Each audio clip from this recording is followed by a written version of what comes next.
خطابه ورفع درجة العالمين بمعنى كتابه وخص المستنبتين منهم بمزيد الإصابة وصوابه والصلاة على النبي والسلام على آله الروحاني والجسماني أجمعين۔ اللہ تبارک و تعالیٰ کا ہم پر انعام و احسان ہے۔ اللہ تبارک و تعالیٰ نے ہمیں ماہ رمضان جیسی عظیم النعمت سے مشرف فرمایا، اور ماہ رمضان کی نعمت، ماہ رمضان کے فضائل برکات کا کیا کہنا۔ اس مہینے میں اجر و ثواب حد درجے بڑھ جاتا ہے، نفل کا ثواب فرض کے درجے، فرض کا ثواب 70 گنا بڑھ جاتا ہے، اور اس مہینے میں روزے دار کا سونا بھی عبادت شمار کیا جاتا ہے، اور عرش اٹھانے والے فرشتے بھی روزے دار کی دعا پر آمین کہتے ہیں۔ حدیث پاک میں آتا ہے، الترغیب والترہیب کی حدیث پاک ہے، آتا ہے کہ رمضان میں روزے دار کے لیے دریا کی مچھلیاں افطار کے وقت دعائے مغفرت کرتی ہیں، یعنی اس کی توبہ، اس کی مغفرت کے لیے، اس کی بخشش کے لیے افطار کے وقت پانی کے اندر موجود مچھلیاں تک اس کے لیے استغفار کرتی ہیں۔ اسی طرح روزہ جو ہے یہ عبادت باطنی ہے، کیونکہ جب تک ہم اپنے آپ سے خود ظاہر نہ کریں، جب تک یہ پتہ نہیں چلتا کہ ہم نے روزہ رکھا یا نہیں رکھا۔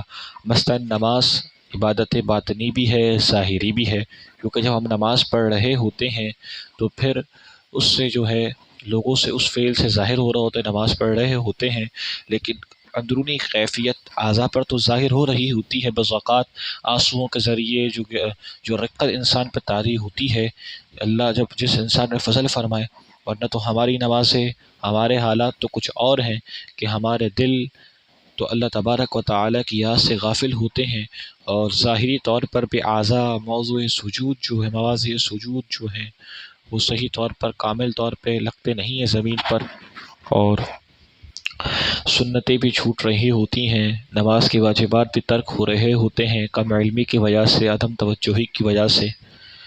لیکن جس پر اللہ تبارک و تعالیٰ کا فضل، اللہ تبارک و تعالیٰ اپنا فضل کرے، اپنا انعام کرے، اپنا اکرام کرے، تو پھر ان کی نمازیں کامل ہوتی ہیں، ان کی عبادات کامل ہوتی ہیں، ان کی ریاضات کامل ہوتی ہیں، ظاہر اور باطن میں یکسانیت ہوتی ہے، یہ مومنین ہوتے ہیں۔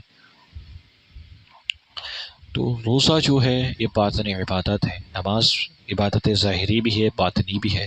اب باطنی کیفیت کس قدر اس پر اللہ تبارک و تعالیٰ کی محبت کا غلبہ طاری ہے، کس قدر اس پہ اللہ تبارک و تعالیٰ کی خشیت کا غلبہ طاری ہے، یہ شخص وہی اندازہ لگا سکتا ہے جس پر یہ کیفیت وارد ہوتی ہے۔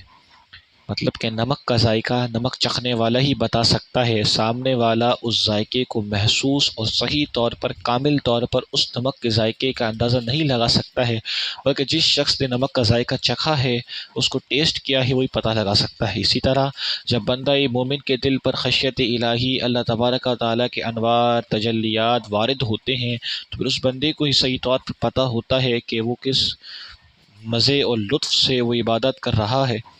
تو نماز عبادت ظاہری بھی ہے، باطنی بھی ہے۔ اب روزہ جو ہے عبادت ظاہری بھی ہے، عبادت باطنی بھی ہے۔ روزہ جو ہے عبادت ظاہری بھی ہے اور عبادت باطنی۔ عبادت ظاہری نہ بھی کہا جائے تو عبادت باطنی اس کو یوں کہا جائے کہ نفلی روزہ اگر ہم روزے میں ہوں تو جب تک ہم نہ بتائیں تو یہ روزہ سامنے والے کو پتہ نہیں چل سکتا، اللہ یہ کہ اہل کشف ہوں، اہل اللہ ہوں، اہل نظر ہوں، ان کی بات نہیں ہے، مخلوق کی بات ہے۔ بہرحال اگر کسی کو پتہ چل بھی جائے تو یہ اس کا اپنا فعل ہوگا، اس کی اپنی ہوگی، لیکن آپ کے لیے وہ عبادت باطنی ہی رہے گی، کیونکہ جب تک آپ کسی پر اس چیز کو ظاہر نہ کریں روزہ پتہ نہیں چلتا۔ اب جیسے رمضان میں تو حسن ظن تو یہی ہے کہ سب نے سامنے روزہ رکھا ہے، اگرچہ آپ کے سامنے کھا پی نہیں رہا ہو، لیکن رمضان میں تو حسن ظن تو مومن سے یہی ہوگا، اس نے روزہ رکھا ہوا ہے۔ لیکن عام دنوں میں نفلی روزے ہوتے ہیں تو آپ نے دیکھا ہوگا کہ ہمیں تو پتہ بھی نہیں ہوتا، جیسے محرم الحرام کے عاشورے کا روزہ ہو گیا، تو ان دنوں ہوتا ایسا ہے کہ ہم سامنے لوگ شربت پیش کر رہے ہوتے ہیں مثال کے طور پر، یا کوئی نیاز و نظر پیش کر رہے ہوتے ہیں، تو اب کسی آپ کے بتانے سے اسے پتہ چلتا ہے ورنہ اسے پتہ نہیں ہوتا، لیکن معاملات تو ایسے ہوتے ہیں کہ حالات ایسے ہوتے ہیں کہ سامنے سے اس چیز کو ظاہر کرنا چاہتا ہے کہ مجھ پر روزہ ہے، میرا روزہ ہے، یعنی للہیت اور اخلاص کی کمی کی وجہ سے وہ اس چیز کو کر رہا ہوتا ہے، تو یہ عبادت باطنی بھی ہے۔ تو اس کے اندر للہیت خلوص اتنا ہونا چاہیے کہ کم سے کم یہ عبادت باطنی زائل نہ ہو۔ رمضان کا روزہ، فرض روزہ اور ایسے اہمیت والا مہینے کا روزہ، اس پہ ریا کو بالکل دخل نہیں ہونا چاہیے، روزہ بالکل للہیت اور خلوص کے ساتھ ہونا چاہیے۔ لیکن افسوس آج ہم روزہ رکھ کے ہمارے معاملات، ہمارے جو رویے ہو جاتے ہیں کہ ہم روزے کے اندر اس کی پوری نورانیت کو ختم کر دیا ہوتا ہے ہم نے۔ اب آپ دیکھیں جیسے کہ اللہ تبارک و تعالیٰ کا ہم پر انعام و احسان ہے کہ آج چاند رات ہے، اور کل اللہ تبارک و تعالیٰ ہمیں زندگی دی تو ہمیں اللہ تبارک و تعالیٰ پہلا روزہ رمضان کا رکھنا نصیب فرمائے گا انشاءاللہ العزیز۔ تو پھر اس میں بازاروں کا جو لوگ دفتروں سے آتے ہیں، ایک شارع کے اوپر ایک عجیب منظر اور ایک عجیب فضا قائم ہوگی، حتیٰ کہ مساجد کے اندر بھی۔ یعنی مساجد کی مثال اب یوں لے لیں کہ اگر کسی سے غلطی سے خادم سے پنکھا بند ہو گیا تو آپ کا حال ایسا ہوگا کہ آپ اس کو قتل پر اتر آئیں گے، خون اس کو مباح الدم سمجھ لیں گے، اس کے خون کو حلال سمجھ لیں گے۔ تو وجہ کیا ہے کہ ہم پر نفس غالب ہے، مجاہدہ نفس، روزہ مجاہدہ نفس ہے۔ نفس کا مجاہدہ جس قدر بھوک سے ہو سکتا ہے، پیاس سے ہو سکتا ہے، اس قدر اور کسی چیز سے نہیں ہو سکتا۔ تو روزہ مجاہدہ نفس ہے، یعنی آپ کو 29 دن فرض آپ پہ کر دیا گیا۔ نفل ہوتے ہیں تو انسان کو یہ سستی ہوتی ہے کہ چلو نفل ہے، ہم نے کون سے، وہ تو صوفیہ اکرام تھے جنہوں نے 40 سال 25 سال پوری زندگیاں روزے میں گزار دیں، پوری زندگیاں جو ہے فقر کے اندر گزار دیں۔ لیکن ہم تو جو گنہگار ہیں، ہم تو فرض روزے بھی رکھ کے جو ہے لوگوں پر اس طرح رویہ کر رہے ہوتے ہیں کہ ہم نے لوگوں پر ثم معاذ اللہ احسان کا معاملہ کر دیا۔ تو یہی حال ہمارے ساتھ معاملات عجیب ہوتے ہیں کہ ہم رمضان کے اندر ہم مسلمانوں کی دل آزاری کر رہے ہوتے ہیں، ہم روزے کے اندر ایسا سمجھ لیتے ہیں کہ بس ہم سب سے بڑے عابد، زاہد اور عبادت گزار ہیں، باقی پوری دنیا معاذ اللہ ثم معاذ اللہ کافر و مرتد ہو چکی ہے، ان کا قتل حلال ہو چکا ہے۔ تو یہ ہمارے معاملات ہوتے ہیں۔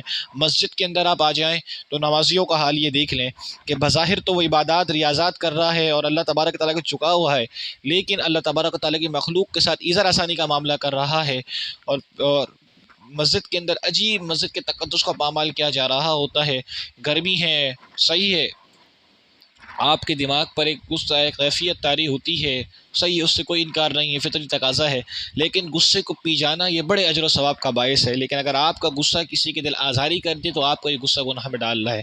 شیطان تو قید کر دیا جاتا ہے، لیکن نفس جو انسان کا ہے، انسان کا نفس قید نہیں ہوتا۔ اس کے نفس کو قید کرنے کے طریقہ یہ ہے کہ آپ روزوں کو، اس عبادت باطنی کو کامل طور پر گزاریں۔ لیکن ہمارا عمل اس کے بالکل برعکس ہوتا ہے بھائیو۔ ہمارا عمل یہ ہوتا ہے کہ ہم روڈ یا شارع پر اگر ہم دفتروں سے واپسی کے اگر معاملہ دیکھا جائے تو ایسا ہوتا ہے کہ ہم مساجد میں جاتے ہیں تو گاڑی اپنی ٹرانسپورٹ لوگوں کے لیے رستے بند کر کے جاتے ہیں، رکاوٹیں کھڑی کر کے جاتے ہیں، اور اگر آپ کو کوئی اس پر ٹوک لے کیونکہ سامنے روزہ دار ہو یا نہ ہو، بیمار ہو سکتا ہے، ایمرجنسی ہو سکتی ہے، اس کا حق ہے کہ وہ شارع سے گزرے۔ لیکن ہمارا معاملہ ایسا ہوتا ہے اگر آپ کو ٹوک دے، اگر آپ کو کچھ بول دے تو آپ سیدھا اس کے ایمان پر حملہ کر دیتے ہیں، بھائی تم کیسے لوگ ہو، تم تو کافر ہو کہ ہم نماز پڑھنے کہتے ہیں۔ بھائی آپ کی نماز آپ کے ساتھ ہے، اللہ اور آپ کا معاملہ ہے، آپ لوگوں کے لیے پریشانیاں کیوں کھڑی کر رہے ہیں، آپ لوگوں کے لیے معاملات کیوں کھڑے کر رہے ہیں کہ آپ نے گاڑی کھڑی رکھ کے عام دنوں کے اندر ہی مسلمان کو ایذا دینے کا باعث، یہ بہت سخت وعید کے اندر آتا ہے۔ آپ کسی کے لیے رستہ روک دیں، آپ کسی کے مسلمان کے لیے تکلیف کھڑی کریں، اور عام دنوں میں بھی ہم ٹرانسپورٹوں کو کھڑا کر کے چلے جاتے ہیں، اور رمضان میں ہم روزے داروں کے لیے کتنی آزمائش کا، بیماروں کے لیے کتنے آزمائشیں کھڑی کرتے ہیں، اور پھر ہم سمجھتے ہیں کہ ہم نے بہت بڑا کام کر دیا، اور پھر جب ہم واپسی میں افطاری پر لوٹتے ہیں تو ایسا ہوتا ہے کہ ہم بہت بڑا جو ہے فتح مکہ کے معزل شریکین میں سے ہو کے آ رہے ہیں، ہم نے غزوہ ہند کر دیا ہے، اور بس ہم اب واپسی لوٹ رہے ہیں، ہم بہت بڑی فتح کر کے معرفت الہی کے اعلیٰ درجے پر پہنچ کے ہم آ رہے ہیں۔ تو ہمارا حال ایسا ہوتا ہے، حتیٰ کہ ہم گھر سے دفتر سے لے کے ہم روزے کی پوری نورانیت کو ختم کر چکے ہوتے ہیں، ہمیں روزے کے ظاہری مسائل کا نہیں پتہ، اور نہ ہم باطنی عبادات کا خیال رکھتے ہیں، روزے کے باطنی آداب کا خیال رکھتے ہیں۔ تو یہ ہمارے حالات ہیں۔ تو ہمیں روزے کو باطنی عبادات اس وقت ہوگا جب اسے باطنی طور پر ادا کیا جائے۔ غصہ، حسد، بغض، عداوت، یہ تمام چیزیں باطنی بیماریاں ہیں۔ تو روزے کے اندر ان تمام بیماریوں کو قلعہ کما کرنا ہے، تمام بیماریوں کو ختم کر دینا ہے ہمیں۔ مسلمانوں سے حسن سلوک، ایثار، وَيُؤْثِرُونَ عَلَىٰ أَنفُسِهِمْ، اور ان کو جانوں پر ترجیح دیتے ہیں، وَلَوْ كَانَ بِهِمْ خَصَاصَۃٌ، اگرچہ ان کے لیے وہ عزیز ہوں۔ فاپ دیکھیں کہ داتا صاحب نے کشف الموجود میں بڑی خوب اس واقعے کو بیان کیا اور لکھا کہ جب غزوے کا موقع تھا تو جب ایک زخمی تھا، جب ایک خاتون اس کے پاس پانی لے کے آئی تو انہوں نے دوسرے زخمی کے پاس بھیج دیا کہ نہیں یہ مجھ سے زیادہ حقدار ہے، اسے پانی دو، اسے پانی۔ اس طرح یہ 40 لوگوں نے دوسرے کے پاس بھیج دیا اور 40 لوگ جام شہادت نوش کر دے، اور 40 لوگوں نے اپنی جانوں پر ترجیح دے دی اس واقعے کو۔ تو اللہ تبارک و تعالیٰ نے اس وقت یہ آیت نازل فرمائی وَيُؤْثِرُونَ عَلَىٰ أَنفُسِهِمْ، کہ اپنی جانوں پر ترجیح دیتے ہیں۔ مومنین کی نشانی ایثار کرتے ہیں، اپنے لیے ترجیح دیتے ہیں۔ ہمارا حال یہ ہے کہ ہمارے پاس ٹھنڈے ٹھنڈے مشروب ہیں، ٹھنڈی ٹھنڈی اچھی اور شاندار افطاریاں ہیں، لیکن ہم اپنے احبا، اپنے اقربا، اپنے اقاربہ، اپنے قرابت داروں کو بھول جاتے ہیں، غربا کو بھول جاتے ہیں۔ اپنی افطاریاں، اپنا روزہ تو اے سی میں بیٹھ کے گزارتے ہیں، لیکن سڑک پر جو بیچارے مزدور ہیں، جو محنت کش لوگ ہیں، محنت کش طبقہ ہے، اس کو ہم بھول جاتے ہیں، اس کے لیے آسانی کا باعث ہم نہیں کرتے ہیں، اور ہمارا حال ایسا ہوتا ہے کہ بس ہم سے زیادہ کوئی عبادت گزار، تقوی، متقی، اتقیٰ کے مقام پر ہم فائز ہو جاتے ہیں، ہمارا حال ایسا ہوتا ہے۔ تو ہم بالکل ہی احساس اور حس، کیونکہ انسان دیکھیں نا، انسان کا مادہ جو لیا گیا ہے وہ انسا سے لیا گیا، انس، پہچان، انسا، ایک کا معنی ہے محبت، انس، تو جب انسان کے اندر محبت آ جائے، محبت، اور ایک انس کا معنی ہے بالکل بے رک، یعنی آپ اللہ کی محبت دل میں داخل کر لیں اور پھر غیر کی محبت دل سے نکال دیں، تو جب اللہ کی محبت ہوگی تو المخلوق عیال اللہ، مخلوق اللہ کا خاندان ہے۔ صوفیہ فرماتے ہیں کہ مخلوق اللہ کا خاندان ہے، یعنی خلق خدا اتنی بڑی عبادت ہے کہ جو نیکی خلق خدا سے ملتی ہے وہ نیکی بڑی اہم اور بڑی اہمیت کے باعث ہوتی ہے۔ بابا فرید رحمہ اللہ کے ملفوظات سے غالباً یہ واقعہ ہے کہ جب آپ نے ایک عورت کو دیکھا کہ وہ کشف کے اعلیٰ مقام پر فائز ہے اور آپ کی غیب کے عمارت کو اس نے خبر دے دی کہ تم یہ کر کے آئے ہو، تو فرمایا، ان کے ساتھ ایک بچہ موجود تھا خاتون کے ساتھ، فرمایا تمہیں یہ مقام کیسے حاصل ہوا؟ تو اس خاتون نے فرمایا کہ آپ کو لگتا ہے بچہ جو ہے میرا بیٹا ہوگا، میری اولاد نہیں ہے، میرا شوہر ہے، اور میں بچپن سے اس کی پرورش کر رہی ہوں، اور اس پرورش کے سبب، شوہر کی اطاعت کے سبب زوج کی مجھے یہ مقام اور یہ مرتبہ حاصل ہو گیا۔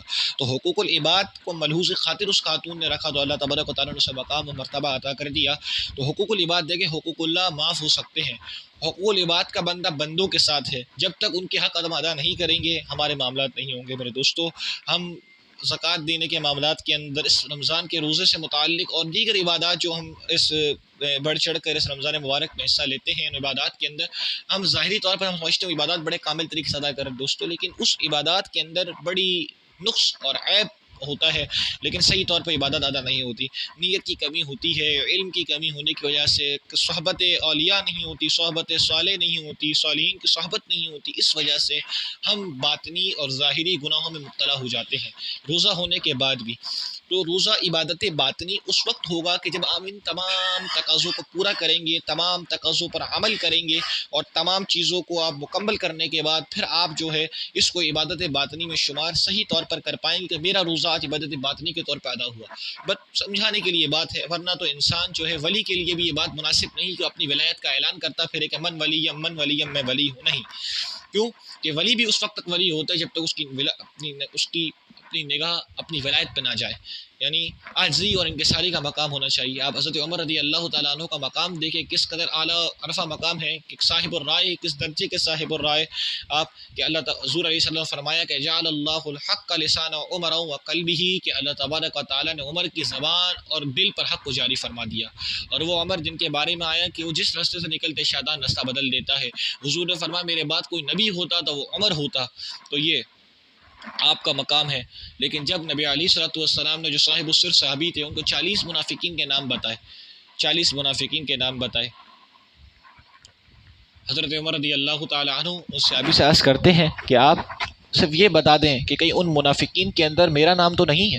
یہ وہ مقام جن کو حضور اپنی حیات ظاہری کے اندر جنت کی بشارت دیں، قرآن جن سے وعدہ کر لے رضی اللہ عنہم ورضوا عنہ، جو خلافت خاصہ جن کی حکومت کے اندر عدل و انصاف کا مقام یہ ہے کہ 3,500 مرکبہ مل کے حاکم بن جائیں، اور شیر اور بکری ایک گھاٹ کے اندر پانی کی، وہ عدل و انصاف کا مقام آج تک یورپ اور معاشرہ جن کی مثالیں دیتا ہے، جن کے عدل اور جن کے انصاف کی، اور احادیث طیبہ جن کی کثیر جن کی شان میں وارد ہیں، ان کا مقام یہ ہے کہ پوچھتے ہیں کہ آپ آپ بتائیں کہ ان 40 منافقین کے اندر مجھ کا نام، میرا نام تو نہیں آ گیا؟ یہ عاجزی اور یہ خوف اسی کو کہتے ہیں ان اکرمکم عند اللہ اتقاکم، یہ اتقا ہے، یہ تقویت ہے، تقوی نام ہے ڈر کا۔ اور صدیق اکبر رضی اللہ تعالیٰ عنہ جن کو قرآن فرما رہا ہے ثانی اثنین، دو میں سے دوسرا، قرآن نے جس کا مقام حضور کے بعد فرمایا، وہ صاحب غار حضور کے ہمہ وقت ساتھ رہے نبی علیہ الصلوۃ والسلام کے۔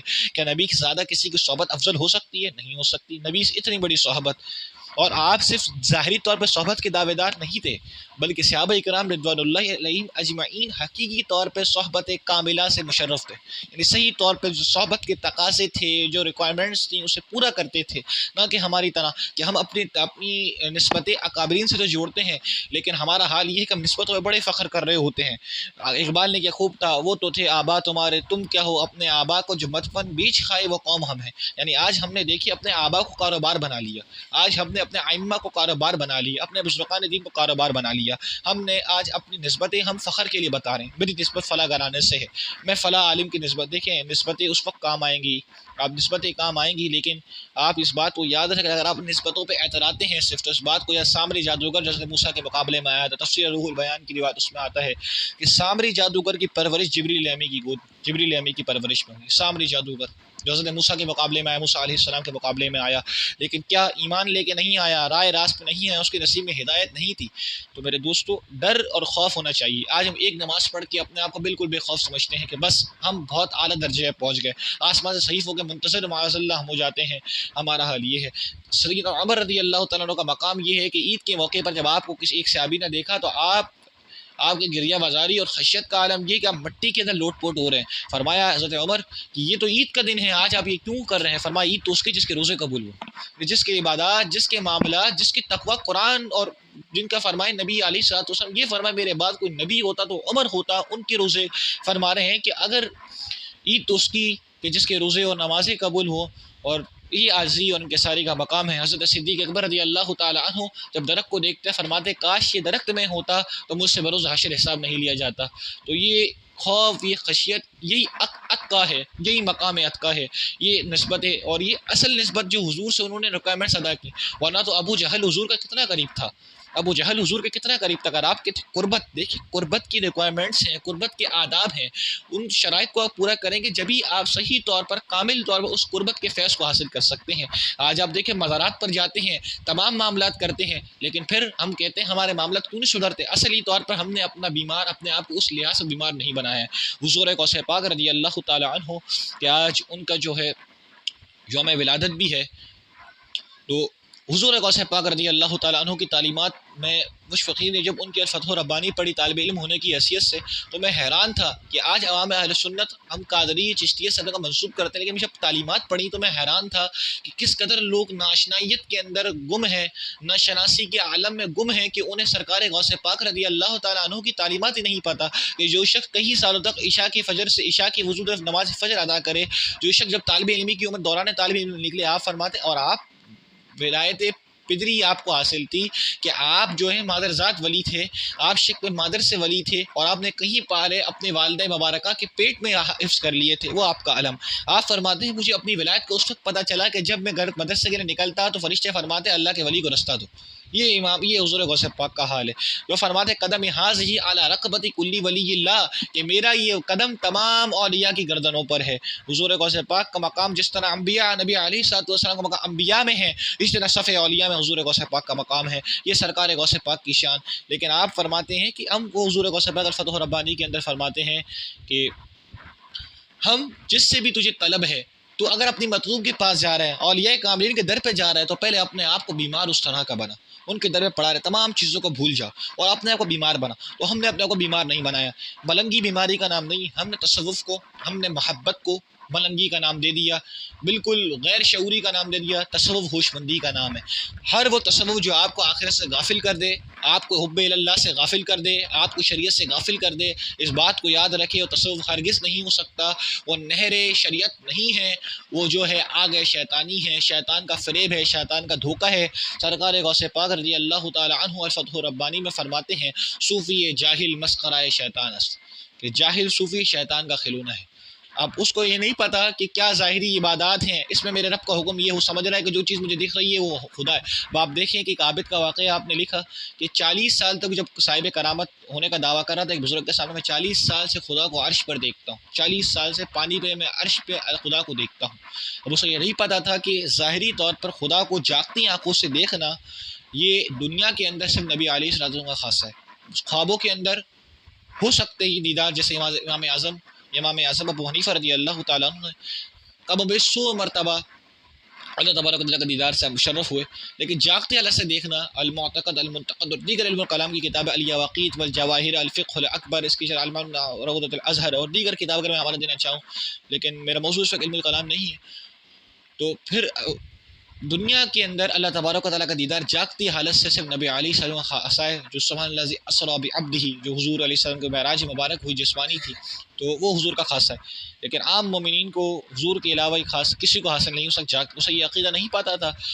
لیکن جب بزرگ نے فرمایا کیا تجھے نہیں پتا کہ شیطان پانی پہ اپنا عرش بچھاتا ہے، یہ حدیث نہیں سنی تو اس کی آنکھیں کھل گئیں کہ میں 40 سال جسے خدا سمجھ کے عبادات ریاضت کرتا رہا اور دراصل شیطان تھا۔ 40 سال اس کو عبادات ریاضات کیا ہوا؟ تو مطلب کہ علم ظاہر نہ ہونا، اور آپ جب علم باطن ہو، جب صحیح طور پہ بزرگان دین نے جو چیزیں الفتوحات مکیہ کا میں حوالہ دے لوں، تو جس طرح جب ان کتابوں کو نہیں پڑھا ہو تو صحیح طور پر ان مقامات کا وہ ادراک بھی نہیں کر پاتے جن مقامات پر وہ پہنچتے ہیں۔ ہم تو کم ہیں، ہم تو گناہ گار ہیں، ہم تو اس مقام پہ صحیح طور پر بات بھی نہیں کر سکتے۔ اہل کشف کے جو مقامات ہوتے ہیں، جن مقامات پر وہ پہنچتے ہیں، تو الغرض یہ کہ ہمارا عمل اور ہماری آج کی اہل سنت اور ہمارا روزہ اور صالحین کا روزہ کس درجے کا تھا؟ ہم تو روزے کی صحیح تعریف کو بھی نہیں سمجھ سکتے ہیں کہ روزہ کیا ہے، روزہ کس کو کہتے ہیں۔ فقہ حنفی میں روزے کی تعریف کیا ہے؟ روزہ صبح صادق سے لے کر طلوع آفتاب تک اپنے آپ کو کھانے پینے اور جماع سے باز رکھنے کا نام روزہ، اور پھر اس کے لیے حیض و نفاس پیریڈ سے عورت کا خالی ہونا شرط، تو یہ روزہ۔ پھر آپ دیکھیں کہ طلوع آفتاب صبح صادق کیا چیز ہے ہمیں یہی نہیں پتہ، سائرن کے اوپر ہم پانی پی رہے ہیں، پھر مسائل کے لیے کلاسز لگائے جائیں، ہمیں ان میں شرکت نہیں کرنی ہے، بلکہ ہم تو ایک الگ طبقہ لے کے الگ ایک مقام لے کے بیٹھے کہ بس ہمیں گھر بیٹھے بیٹھے فرشتے آئیں گے اور جنت کو داخل کر کے جائیں گے، بس جنت آپ کی، ہم جنت بس جنت تو آپ کے لیے، جہنم تو آپ پہ حرام کر دی گئی ہے۔ بلکہ آپ یاد رکھ لیں، جو شخص ریاضت کے بغیر، عمل کے بغیر طریقت پہ جانے کا مقام طے کرے، انوار القدسیہ امام عبدالوہاب شیرانی بڑا مقام رکھتے تصوف کے علم کے اندر، آپ نے اس بات کو لکھا کہ جو شخص بغیر ریاضت کی طریقت کا دعویٰ کرے اس پر تو طریقت کی خوشبو بھی حرام ہے، وہ طریقت کی خوشبو بھی نہیں پا سکتا جو شرائط کو پورا نہ کرے۔ اور طریقت کے 4 بنیادی اصول جس کا آج تعلق رمضان سے بھی جڑے گا، ایک تو ایک کم بولنا، کم کھانا، کم سونا، تو یہ ہمارے کم کھانا، کیوں کہ آپ دیکھیں کہ نفس سب سے زیادہ آپ کو ورگلاتا ہے کھانے پر، اس لیے نکاح کے درجے، جب نکاح اس پر فرض ہو جائے اور وہ نکاح کی استطاعت نہیں رکھتا تو شریعت مطالعہ نے حکم دیا ہے اسے چاہیے کہ وہ روزے رکھے، کیوں کہ اس کے نفس اس کی شہوت کو مارے گا، تو نفس کی شہوت کو مارنے کا سب سے بڑا ہتھیار جو روزہ ہے۔ حضرت شیخ اکبر محی الدین ابن عربی رحمہ اللہ فرماتے ہیں کہ اس وقت تک تو جو ہے جو بھوک کو اختیار کر کھانے پینے کو ترک کر دے، اچھے کھانے کو اس وقت تک ترک کر دے کہ جب تک تو اپنے آپ سے پوچھے تجھ سے پوچھے من آنتا تو کون ہے، جب تک تیرے اندر آواز آئے تو اپنا نام لے، اپنی ذات کا اقرار کر، جب تک تو درجے پہ نہیں پہنچا، جب تک تیرے اندر سے آواز آئے ان الحق میں حق ہوں، جب تو مقام طریقت کو پا گیا ہے، یہ ان الحق ہے۔ پھر ان الحق بھی 2 طرح کی ہے، اب آپ دیکھیں شیطان نے بھی ان الحق کہا تھا اور حضرت منصور نے بھی ان الحق کہا تھا۔ آج کے تصوف کے دعوے داروں کی مثال اور آج ہماری مثال کہ ہم شیطان کے ان الحق اپنی ذات کے لیے تھی، اپنی انا کے لیے تھی کہ میں کچھ ہوں، اور منصور کے ان الحق اپنی ذات کے لیے نہیں تھی بلکہ اپنی نفی کر چکا تھا اور مٹا کے اپنی ہستی کو سرابہ جستجو ہو چکے تھے۔ جب انہوں نے ان الحق کہا تو اللہ نے ان کے ان الحق کو قبول کر لیا، اور جب شیطان نے ان الحق کہا ابا واستکبر وکان من الکافرین، کیوں؟ اس کی انا موجود تھی، اس کو اپنی عبادات پر، اپنی ریاضات میں بڑا تکبر تھا اپنے علم کے اوپر، اس لیے تو 2 طرح۔ آج صوفیہ اپنے آپ کو خود صوفی کہنے خود منہ میاں مٹھو بننے والی باتیں ہیں. خود سے صوفیت و طریقت سے تعبیر کرنے والا شخص جو ظاہری طور پر طریقت کے بنیادی طریقت کے اصول پوچھے جائے اسے وہ بھی نہیں پتہ ہوتے دوستو، وہ دعوے دار کر رہا ہے، اس کی قبول نہیں ہے. لیکن اگر یہی ولی کامل کہ اب میں ابو بابا فرید علیہ رحمہ کا اب کئی کلمات اور اس کے علاوہ دیگر امیر خسرو اور اس کے علاوہ بابا بلند شاہ رحمہ اللہ کئی کلمات ہیں. جب ہم ان کلمات سے آپ کو روکتے ہیں تو مراد یہ نہیں معاذ اللہ کلمات غلط ہیں، بلکہ ان کے یہ کلمات جو تھے یہ شاعری نہیں تھے، صرف ان کی اپنی کیفیات تھیں جو ان کو الفاظ کی صورت میں نکل جاتی تھی، ان کی کیفیات تھی. شیخ اب لوگ کہتے ہیں کہ صوفیہ نے ان کتابوں کو لکھا کیوں کہ آج امت مسلمہ میں اختلاف پڑ گیا. دیکھیں انہوں نے لکھا یہ اللہ کی مرضی ہے، اللہ جس سے چاہے جو کام لے لے. اب ان کے لیے رائے ہدایت یدل بہ کثیرا و یہدی بہ کثیرا. اب آپ کوئی کہہ لے تو اللہ نے سورج کو بنایا کیوں؟ اب یہ اعتراض کوئی کر سکتا ہے کہ بعض لوگوں نے سورج کو دیکھ کے سورج کی عبادت کر لی، چاند کو دیکھ کے چاند کی عبادت کر لی، پتھروں کو دیکھ کے پتھر کی عبادت کرنا شروع کر دی. تو پھر کل کو آپ یہ دعویٰ کرتے ہیں معاذ اللہ اللہ کی ذات کے اوپر کہ اللہ نے سورج کیوں بنایا، اللہ نے چاند کیوں بنایا. یضل بہ کثیرا و یہدی بہ کثیرا. ہدایت اس میں کوئی چاند کو دیکھتا ہے تو کہتا ہے اسے بنانے والا ایک ہے، سورج کو دیکھتا ہے اسے بنانے والا ایک ہے. اس کی جب کائنات کے نظام وحدت دیکھتا ہے اور اپنے وجود کے اندر وحدت دیکھتا ہے، من عرف نفسہ فقط عرف ربہ کا مصداق بن جاتا ہے تو پھر وہ ہدایت پا جاتا ہے. پھر وہ کیا ہو جاتا ہے، الا ان اولیاء اللہ لا خوف علیہم ولا هم يحزنون. اور پھر جب وہ روزے رکھتا ہے تو اس کا روزہ کیا ہوتا ہے، لعلکم تتقون، تاکہ تم پرہیزگار ہو جاؤ. یہ تتقون کا مادہ ظاہری مادہ نہیں ہے. تقوی عبادات ظاہری اور باطنی شریعت کے 3 جز ہیں، ایک علم، عمل اور اخلاص. جب بندہ اس پر قابل ہو جائے تو پھر بندہ صحیح طور پر، اب آپ ایک چٹائی کو بچھا لیں، چٹائی کے نیچے نجاست لگی اوپر چٹائی ڈال دیں، یا تو پھر آپ پوری نیچے سے صفائی کریں اور پھر اوپر سے چمکائیں، تو یہ کامل طہارت ہے. یعنی ہم اوپر سے تو اپنا بھیس اپنا لباس اچھا کریں لیکن ہمارے باطن گندی غلاظتوں میں بھرے پڑے ہیں. اور پھر اوپر ہم نے اچھی چادر چڑھا لی ہے تو پھر یہ دیکھیں کہ آپ اگر بادشاہ کا کسی محل میں دعوت دیں، دنیاوی بادشاہ کو، تو پھر اگر آپ باہر سے اچھا چمکائیں، بہت چمکدار محل کو کریں، اور اگر گھر اندر کا محل آپ خراب ہو تو بادشاہ خوش تھوڑی ہوگا. اور پھر اندر باطن چمک ہو جائے. اب دیکھو باطن کا قاعدہ کیا ہے، یہ میں آپ کو بتا دوں. باطن کا قاعدہ یہ ہے کہ جب آپ کا باطن پاک ہونا تو آپ اس کی شعائیں چہرے پر ظاہر پر ضرور پڑتی ہیں، اس کی شعائیں ظاہر پر ضرور پڑتی ہیں. کیونکہ آپ اسٹیل کا گلاس یا کانچ کا کوئی بھی مثال کے طرح برتن، آپ اس میں پانی بھریں، اگر پانی ٹھنڈا ہے تو اس کی تاثیر پڑتی ہے. کھانے میں گرم چیز کھانا ہو برتن میں رکھیں آپ تو اس کی تاثیر اس کے باہر پہ بھی پڑتی ہے. ایسا ہے یا نہیں ہے؟ تو جب اندر حب اللہ ہے، اندر حب رسول ہے، تو اس کا ظاہر حب رسول کے مطابق ہوگا، اس کا باطن حب رسول، اس کا حب اللہ کے مطابق، حب اللہ کے مطابق ہوگا. تو عبادت باطنی ان تمام چیزوں کا نام ہے. صرف ایک روزہ گزار لینا، 29 روزے، صرف آپ دیکھیں ہمارا حال تو یہ ہو رہا ہے جسے روزہ سمجھ رہے ہوتے ہیں، مسائل نہ ہونے صورت کی، مسائل پتہ نہ ہونے کی صورت میں ہم فاقہ اختیار کر رہے ہوتے ہیں، ہمارا روزہ کامل نہیں ہوتا. روزہ تو اولیاء اللہ کا ہوتا ہے. حضرت حضور سلطان صوفیہ جمیل سلطانی رحمہ اللہ، میں جب ان کا ملفوظات میں نے ایک بات پڑھی کہ آپ کے والد صاحب تاج الصوفیہ شیر زوامیہ رحمہ اللہ نے آپ کو 40 سال روزے رکھنے کا حکم دیا. آپ فرماتے ہیں جب 10 سال مکمل ہوئے تو اللہ نے میری بھوک کو مٹا دیا، اگلے 10 سال مکمل ہوئے تو اللہ نے میری پیاس کو مٹا دیا، اور اب 10 سال جب مکمل ہوئے تو اللہ نے میری زبان میں ایسی حلاوت، ایسا ذائقہ رکھ دیا جو دنیا کے کسی پھل اور کسی شے میں نہیں ہے، وہاں فیہا، اور دنیا میں جو کچھ اس سے بہتر ہے. تو یہ متقین کے روزے تھے، یہ اولیاء اللہ کے روزے تھے. کیوں کہ انہوں نے عبادت کامل کے ساتھ عبادت کاملہ ادا کی. ان کے روزے اللہ کے لیے تھے، ظاہر کے لوگوں کے لیے نہیں تھے. 40 سال روزے کس کو کہتے ہیں؟ آج ہم ایک روزہ طلوع آفتاب سے، صبح صادق سے لے کے طلوع آفتاب تک گزار لیں ہم ایک روزہ، تو گھر پہ ہم ایسے آ جاتے ہیں بس اب پوری دنیا کافر ہو گئی. ہم تو بھائی عالم ہے تو جہول کیوں بنتے ہیں، فاضل ہے فضول کیوں بنتا ہے، امت ہے تو پھر رسول کیوں بنتا ہے؟ تو امت ہونے کے بعد امتی والا کردار ادا کیا جائے. امت ہونے کے بعد تمہارے خلاف ہونے والا کافر نہیں ہوتا. یہ تو انبیاء ہیں جن کی دعوت کوئی قبول نہ کرے تو کافر ہوتا ہے. استقاء کے الزام الغیر تو خصوصیت انبیاء ہے. امام ربانی مجدد الفسانی اپنے صاحبزادے معصوم علیہ رحمہ کو فرماتے ہیں کہ بیٹا 2 چیزیں بننے کی، 2 مقام منصب کی خواہش کبھی نہیں کرنا، ایک خدا ہونے کی، دوسرا نبی ہونے کی. فرمایا بابا جان کون خواہش کر سکتا ہے خدا ہونے کی، یہ کیسے ممکن ہے؟ فرمایا کہ تم یہ چاہو کہ کن فیکن، یہ تو خدا ہی ہے کہ جو میں کہوں وہ ہو جائے.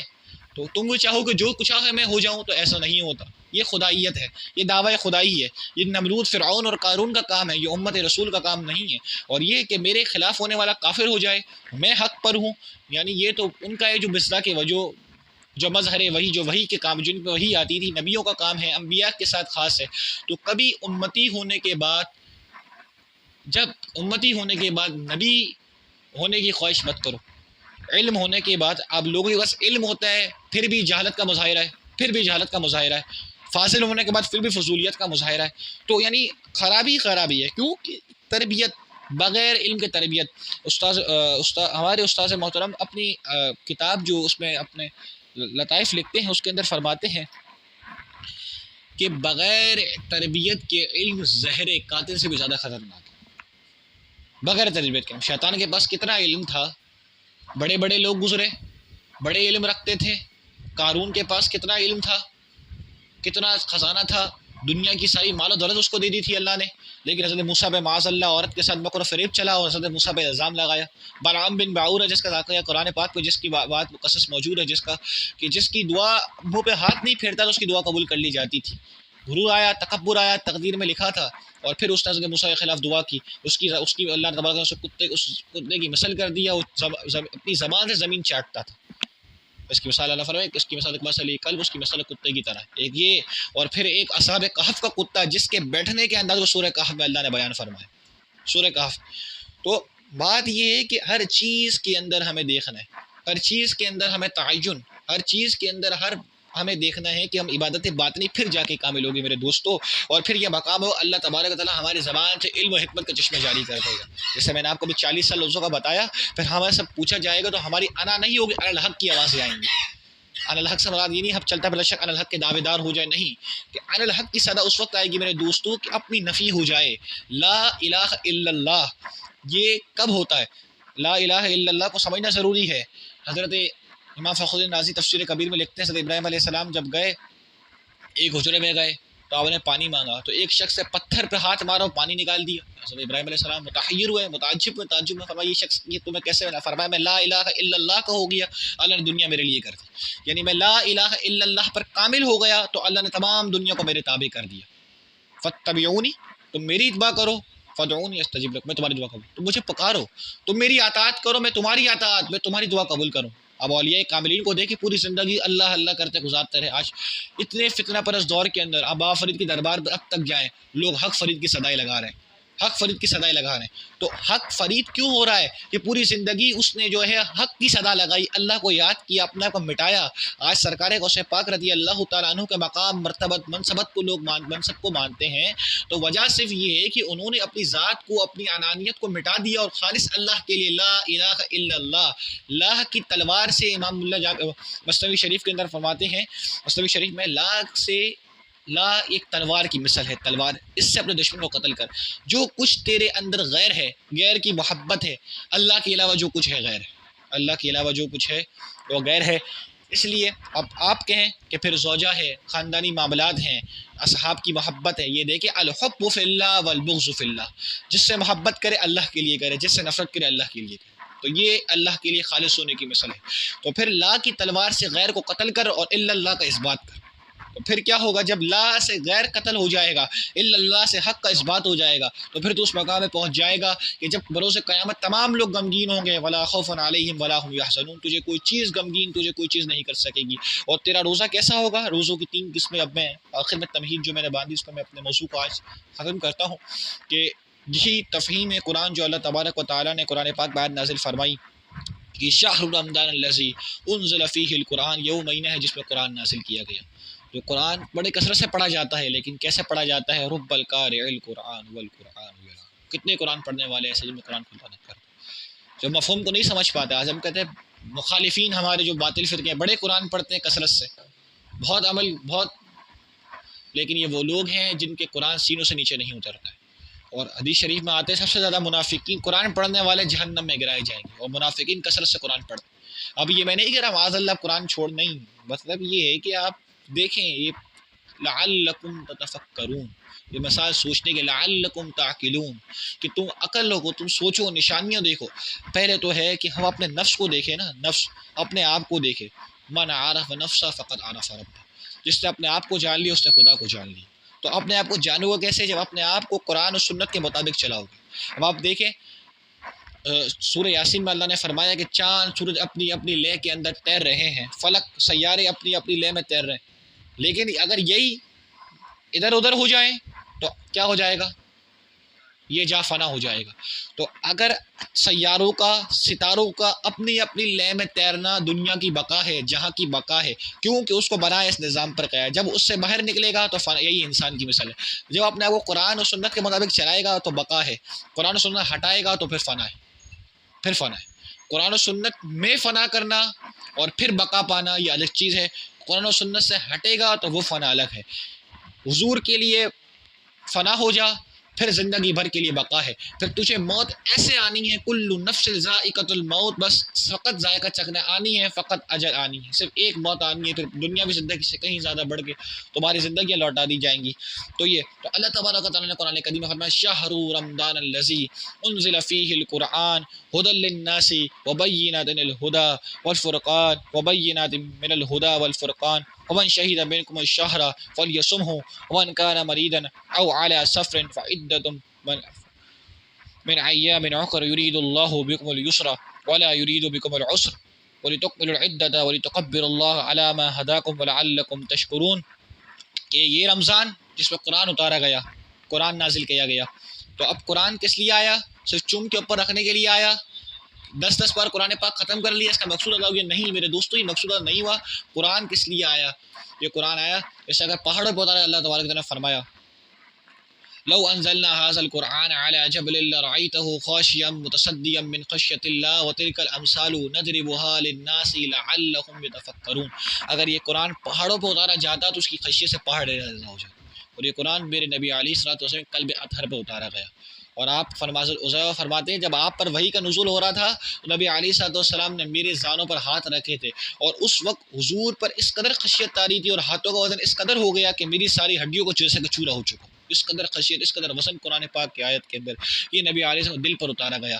اور بندہ مومن کے دل کی اہمیت دیکھے کیسی اہمیت ہے، یہ قرآن پہاڑ دنیا کی کوئی مخلوق برداشت نہیں کر سکتی، ایک بندہ مومن کا دل ہے کہ برداشت کر سکتا ہے۔ اسی لیے اللہ تبارک و تعالیٰ نے فرمایا کہ میری تجلیات، میرا نور کسی چیز میں سما نہیں سکتا الا بندہ مومن کے دل میں، کہ میرا نور قرآن اسی بندے کے دل میں سما سکتا ہے۔ تو یہ مومن کا دل ہے۔ تو مومن جو ہے قلب المؤمن عرش اللہ تعالی، مومن کا دل اللہ کا عرش ہے۔ تو یہ روزے کی مثال۔ تو اس رمضان میں قرآن آیا کس لیے تھا؟ سمجھنے کے لیے، فہم و تفہیم حاصل کرنے کے لیے، لعلکم تتفکرون، لعلہم یتفکرون، تاکہ وہ سوچیں، غور و تفکر کریں، سوچیں کہ اللہ اس میں کیا فرما رہا ہے، ہمارے احکام الہی کیا ہے۔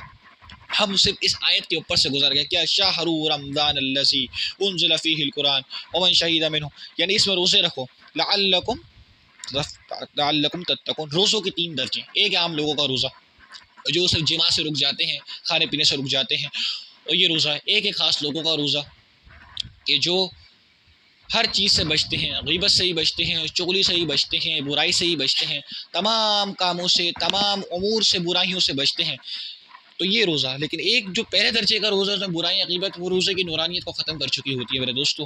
غیبت کس قدر برا گناہ ہے کہ یہ زنا سے بھی بڑا گناہ غیبت ہے۔ اپنے بھائی کا گوشت کھانے کی، اس قرآن پاک میں فرمایا کہ اپنے زندہ بھائی کا گوشت کھانے کا غیبت، کسی کی پیٹھ پیچھے کسی کی غیبت کرنا، مسلمان بھائی کو دھوکہ دینا، گالی گلوچ کرنا، یہ منافقین کی علامت ہے۔ حضرت ابو ہریرہ رضی اللہ تعالیٰ عنہ فرماتے ہیں منافقین کی 3 علامتیں، اذا حدث فکذب، جب بولے گا جھوٹ بولے گا، اذا عاد فاخلف، جب وعدہ کرے گا وعدہ خلافی کرے گا، واذا غدر، جب جھگڑے گا، جب بھی معاملہ مخاصمہ کرے گا تو گالیوں سے بات کرے گا، لان تان کرے گا، ہر کسی میں لان تان۔ آج دیکھیں ہم صرف مسجد سے نکلے باہر، ایک ہم عصر کی نماز پڑھتے پڑھتے گھر جاتے رہے، کم سے کم 200 لوگوں کو کافر کر چکے ہوتے ہیں، 200 لوگوں کو ملعون کر چکے ہوتے ہیں۔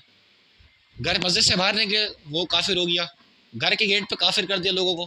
مطلب کہ آپ کو اتنا حق کس نے دیا کہ آپ خدا بنے پھر رہے ہیں، رسول بنے پھر رہے ہیں، کہ مسجد سے نکل کے آپ لوگوں کو کافر کر رہے ہیں، فلاں کو کا مستحق کر رہے ہیں، بھائی تم جہنمی ہو، تم جہنمی ہو، تم جنتی ہو، تم جنتی ہو۔ مطلب کہ آپ نے جنت اور دوزخ کو اپنے اقتدار، آپ سمجھتے ہیں جنت معاذ اللہ، خالق کی جنت، آپ نے آپ کو سما معاذ اللہ معذرت کے ساتھ کیا کر لیا، آپ نے وہ کس منصب پہ فائز کر دیا کہ گھر سے مسجد جاتے اور مسجد سے گھر آتے آپ نے کم سے کم آدھی امت کو کافر قرار دے دیا۔ یہ حال ہمارا ہے۔ تو مطلب کہ ہم اپنے آپ کو اس قدر مسلمان سمجھتے ہیں کہ بس ہم ہی مسلمان رہ گئے، ہم ہی وہ رہ گئے، ہمارے علاوہ تو کوئی ہے ہی نہیں۔ تو یہ مطلب کہ کیا مطلب ہم نے کیا اپنے آپ کو بنا لیا، اور کس قدر ہم نے اپنے آپ کو مقام، منصبت، مرتبت پہ فائز کر لیا میرے دوستو۔ تو روزے کی دوسری قسم جو ہے وہ خواص کا روزہ ہے، جو تمام موانع شرع سے بچتے ہیں، تمام برے کاموں سے بچتے، غیبت ہے، چغلی ہے، جھوٹ ہے، دھوکہ دہی ہے، فریب ہے، حرام کھانے سے۔ روزے کے اندر اب روزہ تو رکھا ہوا ہے لیکن صبح جب وہ کسب معاش کے لیے نکل رہا ہے تو حرام کام کر رہا ہے۔ روزہ ایک ایسی چیز ہے کہ اگر اس میں کوئی بندہ حلال تجارت کرے تو وہ بھی عبادت ہے۔ اب آپ دیکھیں کہ انسان کو اللہ نے کس لیے پیدا کیا، انسان کو کس لیے پیدا کیا؟ انسان اس وقت انسان کہلائے گا وما خلقت الجن والانسان الا لیعبدون۔ ہم نے جنوں انسانوں کو صرف اپنی عبادت کے لیے پیدا کیا۔ تو اپنی عبادات کے لیے جب پیدا کیا تو جس چیز کو جس کے لیے پیدا کیا گیا اس سے باہر نہیں جا سکتا۔ اب آپ اس کی تشریح صوفیہ نا تشریح یہ لے لیں کہ عبد، دعویٰ عبد ہونے کا ہے تو عبد اس وقت کہلائے گا نا کہ جب عبادات کرے، جب عبادات نہیں کر رہا، آپ عبادات کیسے؟ اس کی ہر سانس عبادت ہے۔ جب وہ تمام چیزیں الحب فی اللہ البغض فی اللہ پہ عامل ہو جائے گا تو تمام کی تمام چیزیں اس کی اللہ کے لیے ہو جائیں گی۔ وما خلقت الجن والانس، تو پھر وہ انسان اور جن اللہ نے اپنی عبادات کے لیے پیدا کیے ہیں۔ تو عبد کی تقاضا یہ ہے کہ تمام عبادات، ریاضات، عاجزی، عبد غلام کا معنی غلام بن کے رہے۔ کہیں حضرت ذوالنون بصری رحمہ اللہ، ذوالنون ایک بزرگ غالباً یا کسی بزرگ کا واقعہ میرے نظر سے گزرا تو فرمانے 40 سال تک انہوں نے اپنی کمر اپنی پشت دیوار سے نہیں لگائی۔ فرمایا مجھے اپنے رب سے حیا آتی ہے کہ میں بندہ ہو کے دیوار سے ٹک لگا کے بیٹھوں۔ 40 سال تک یہ معاملہ عاجزی اور انکساری کا مقام ہے۔ اور آج پیری مریدی مل گئی مطلب کہ، اور پھر تمنا بھی دنیا کی ایسی ہے، یہ تو کہتے ہو کہ کیا کیا نہیں ہے میرے پاس، یہ بھی سوچا ہے کہ جاؤ گے کیا کیا چھوڑ کر۔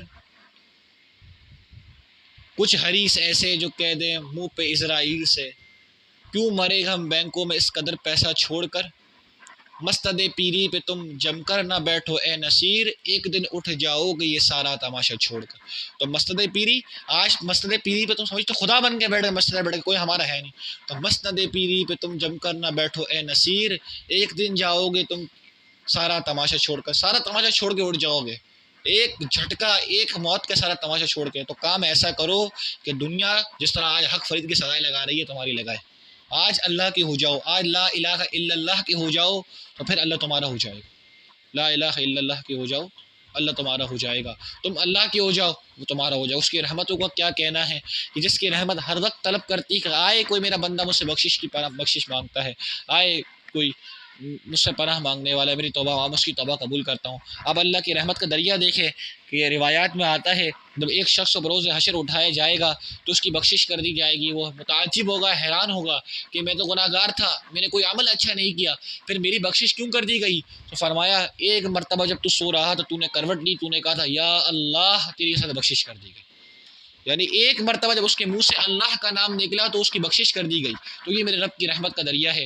آپ دیکھیں کہ شرابی چل رہے ہیں، جا رہے راستے سے، بشر حافی رضی اللہ عنہ، اور پھر ایک رکہ دیکھتے جس پر اللہ کا نام لکھا ہوا ہے، آپ اس کو اٹھا کے چومتے ہیں تو اللہ کو ان کی یہ عادت اس قدر پسند آتی ہے کہ آپ نے ان کو ولایت کا وہ مقام عطا کر دیا کہ امام مالک کے دور کے بزرگ ان سے اختصار فیض حاصل کرتے ہیں، اپنے بچوں کی طرف فیض حاصل کرواتے۔ تو یہ مقام تو میرے رب کا دریا ہے، جسے چاہے اپنا بنا لیا جاتا ہے اس بارگاہ کے اندر، جسے چاہے، یہ اس کا عدل ہے، یہ اس کا انصاف ہے۔ تو بات یہ ہے کہ اپنے آپ کو اللہ کے ساتھ خاص کر دے۔ یہ مہینہ بڑی رحمتوں کا مہینہ ہے، بڑی رحمتوں کا نزول اس مہینے میں، قرآن کا مہینہ ہے، شہر رمضان الذی انزل فیہ القرآن، قرآن کا مہینہ ہے۔ تو اس مہینے کو ہم ضائع نہیں جانے دیں۔ ہمیں سب سے پہلے تو علم کی طرف آنا ہے میرے دوستو۔ علم ہمارا کھویا ہوا خزانہ ہے۔ اہل سنت کو سب سے بڑا کھویا ہوا خزانہ علم ہے۔ اس وقت ہمارے پاس سب کچھ ہے، ہمارے پاس پیر بھی موجود ہیں، ہمارے پاس بھاری تعداد میں نعت خواہ موجود ہیں، لنگر کا بہت مطلب کہ ہمارے پاس سمجھے نا کہ اگر ہمیں یہی پیسہ اگر مبالغہ ہو جائے تو ایک ایٹمی طاقت کسی ملک کو بنا دیں، لنگر پہ اتنا پیسہ ہم خرچ کر دیتے ہیں میرے دوست۔ مطلب کہ اس قدر اہمیت، مطلب کہ لنگر کا تو ہم ایسا کرتے ہیں کہ اگر ایک دن ہم نے لنگر نہیں کیا بس آپ پر جہنم کے دروازے کھول دیے جائیں گے، جنت کے دروازے بند، خوشبو حرام آپ پر۔ مطلب کہ یہ آپ دیکھیں لنگر اپنی جگہ، لیکن آپ دیکھیں ہم نے علم کی اہمیت کو کیا، لوگ علم سے سرافراز ہوتے ہیں۔ اللہ نے حضور کو فرمایا اقرأ باسم ربک الذی، پڑھو اپنے رب کے نام سے۔ تو اللہ نے تو اپنی کتاب قرآن کو فرمایا لا ریب فیہ ذالک الکتاب لا ریب فیہ۔ تو کتاب کی اہمیت اللہ نے ہمارے دین کتاب کی صورت میں دیا، کتاب کی صورت، کتاب اور دین کی اہمیت، یہ علم کا مقام کہ انما یخشی اللہ من عبادہ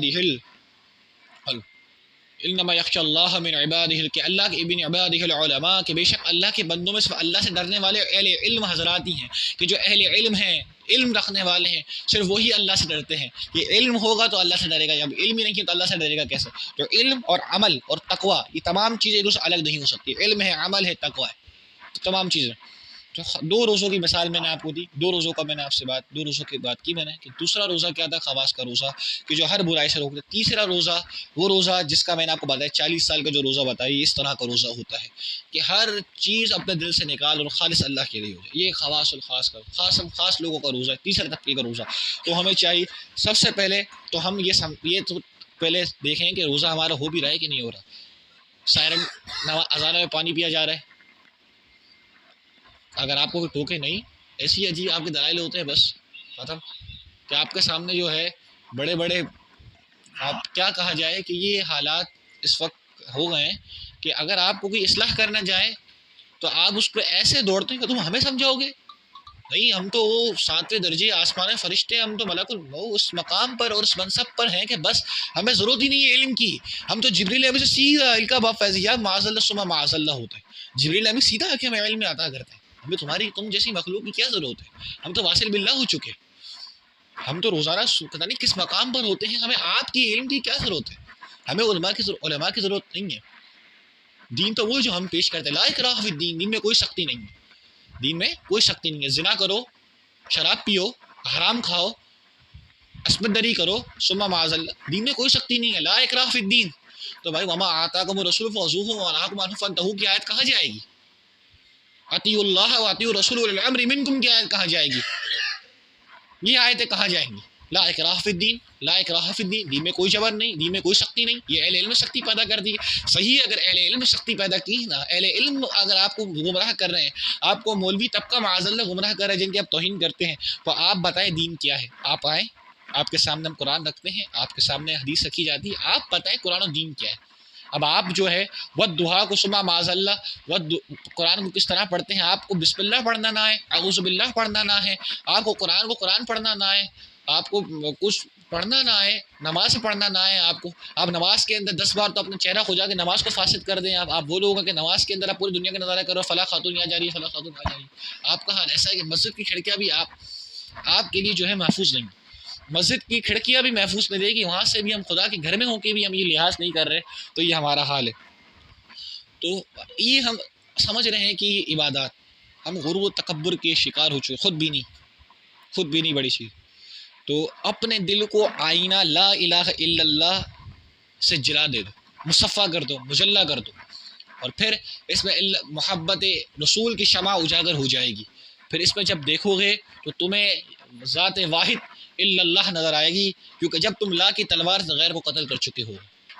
پھر شیشہ، یہ شیشہ ہے، ایک شیشہ وہ جو خود بینی پیدا کرتا ہے، ایک شیشہ جب زیب النساء ملکہ تھی، اس کی بارگاہ میں جب چین کے بادشاہ نے شیشہ پیش کیا، جب نوکرانے تھی، شیشہ ٹوٹ گیا۔ اب اس کی فساد بلاغت کا عالم دیکھیں، فرماتی از قضا آئینہ چینی شکست، خوب شد سامان خود بینی شکست۔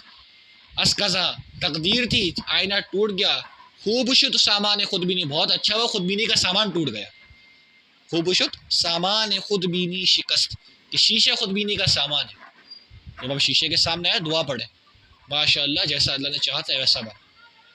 شیشہ زینت، زیب و زینت، اپنا وجود دیکھیں تو دیکھیں کہ مٹی کو جب پانی میں ملایا جائے تو کیچڑ بنتا ہے، تو میرے رب کی کیا قدرت تھی، بدی اس سماواتی والارض کہ اس نے ایسا انسان بنا دیا، اور پھر مجھے فنا کے بعد دوبارہ جلا دینے میں بھی قادر ہے، موت کے بعد زندگی دینے پر بھی قادر ہے، میری ریڑھ کے اندر جو ہڈیاں ہیں اسے دوبارہ زندہ پورا انسان تعمیر کر بنانے پر بھی قادر ہے۔ تو میرے دوستو، ہمیں چاہیے کہ اس ماہ مبارک، اس ماہ سیام کے اندر اس کی فضیلتوں کا احترام کریں، علم دین کے قریب آئیں، اس کے فضائل آداب سیکھیں، علماء کرام کی صحبت اختیار کریں۔ اللہ تبارک و تعالیٰ سے دعا ہے کہ اللہ تبارک و تعالیٰ ہمیں علم نافع، عمل صالح عطا فرمائیں۔ وآخر دعوانا الحمد للہ رب العالمین۔